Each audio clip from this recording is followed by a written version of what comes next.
Hi friends, welcome back to my channel. My name is Kelly. It is the season to be jolly, and especially with our reading. So I am going to be giving you some Christmas reading recommendations today. We will not be covering picture books. I'll give that in another video.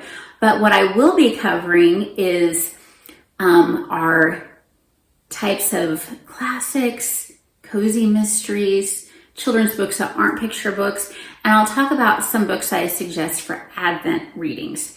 So let's start with the Advent readings first, because December 1st is coming very soon, which is when a lot of people start their Advent readings.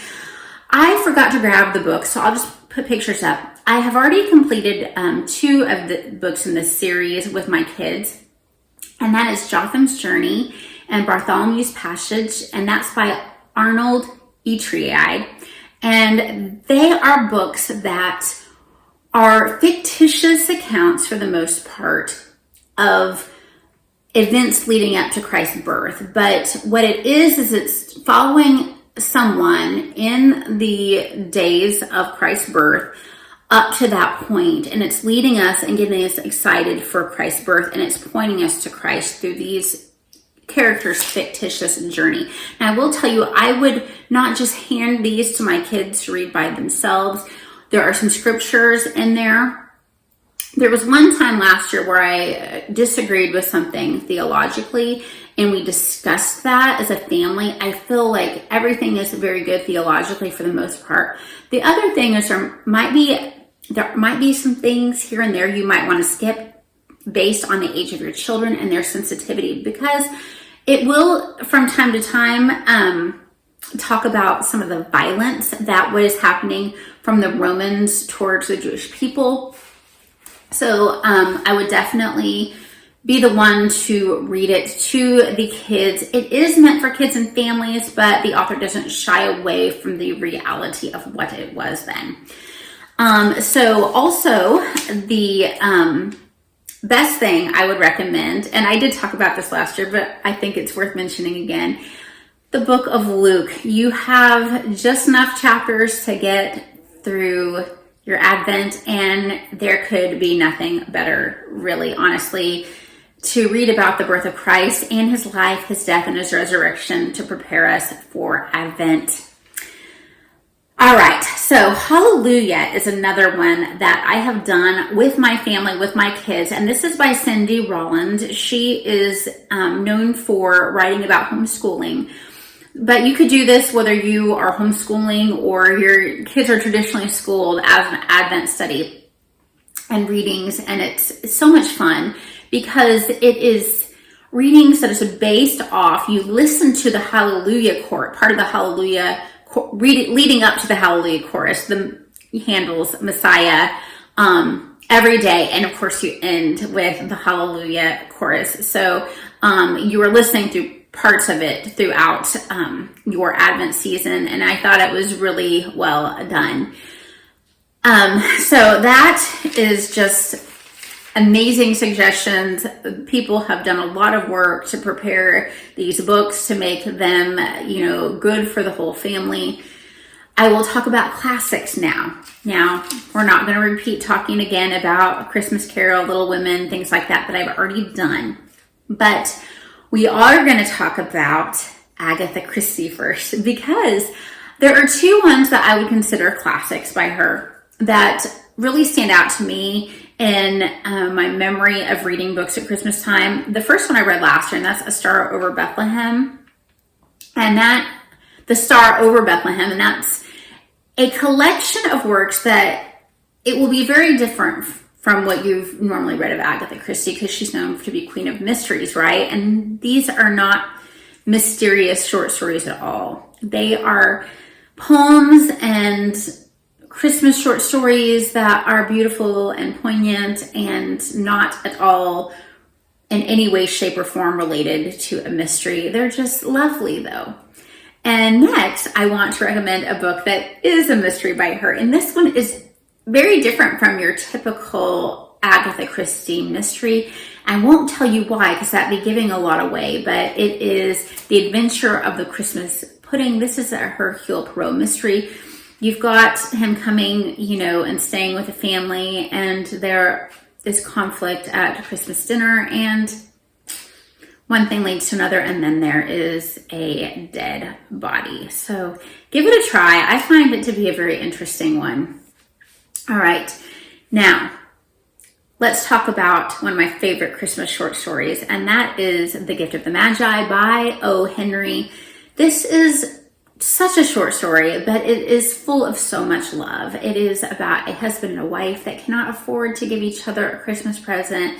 It's about self-sacrifice and considering others better than yourself in the matter of giving. It's beautiful. When both parties give, both parties get. So it is lovely. I highly recommend. If you've never read that story, of course, they've redone it in different ways.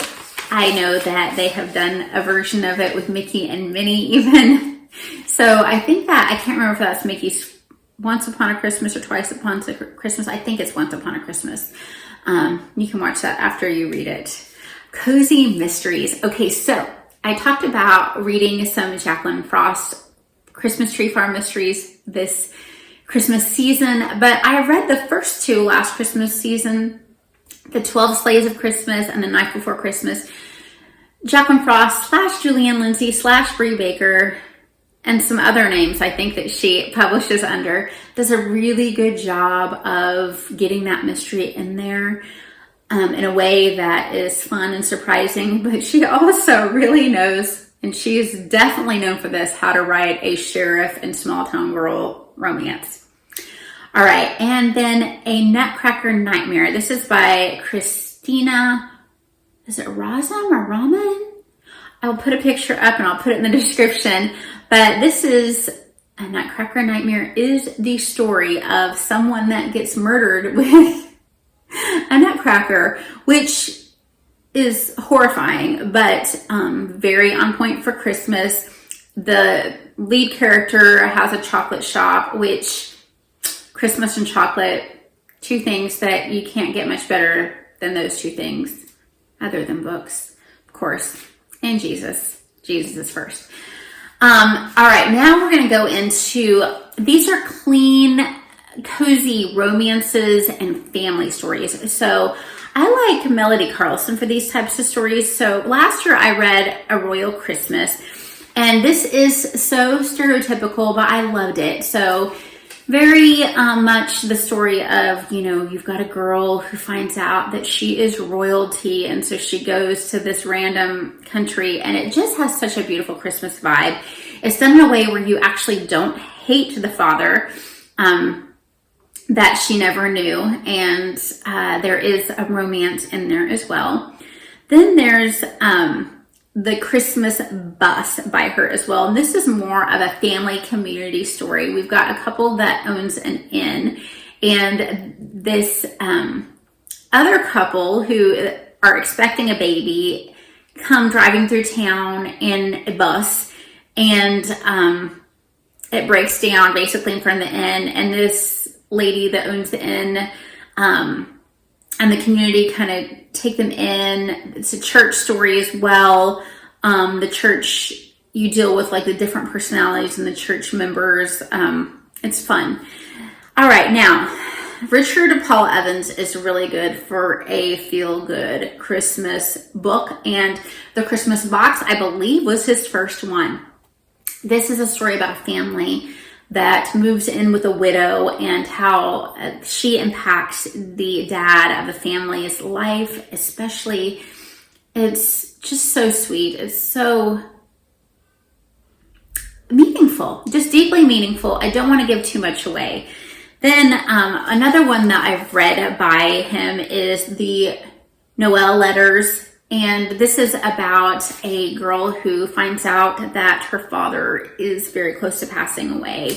She's a big city, big company editor, and she's coming and she realizes that she's inheriting his bookstore. There is a romance element in the story. It is definitely one of those that has a little bit of a mystery involved to it with the letters. And I enjoy it. So I'm going to talk about one nonfiction book. This is the Santa Claus Chronicles, and this is by Santa Dan Short. He happens to be the Santa that we've had pictures with the last few years. Yes, my kids are older. We've never really told them that Santa brings them presents, but we've always made it a fun pretend game thing to do. And they have really enjoyed meeting this Santa. He talks about his life and his ministry and playing Santa Claus. He's always put Jesus above Santa. He's even talked about going to Africa and having children run down the street after him when he's been on a mission trip there, screaming Father Christmas at him. It's really an interesting story. It's really just so full of hope. And I really enjoy just the fact that he wrote it. He had a lot of health challenges that almost prevented him from participating in Santa season this year. He almost died a couple times in the late summer, early fall. We're just so glad that he is here with us being Santa Claus. I hope that you guys are well. I hope that you read a lot, and I hope that you will leave me your favorite Christmas reading recommendations in the comments. Read a lot. Bye-bye.